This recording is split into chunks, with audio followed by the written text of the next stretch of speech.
Mga idol, para naman sa ating police report, arestado ang isang construction worker sa isinagawang bypass operation sa Barangay 51B ng Alisan matapos makuhanan ng hinihinalang shabu. Ang sospek ay isang 38 anyos at residente ng Lingayen, Pangasinan.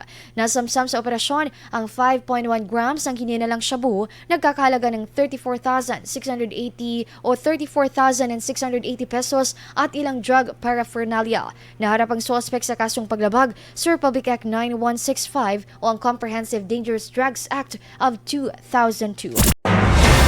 IFM News. IFM News. IFM News.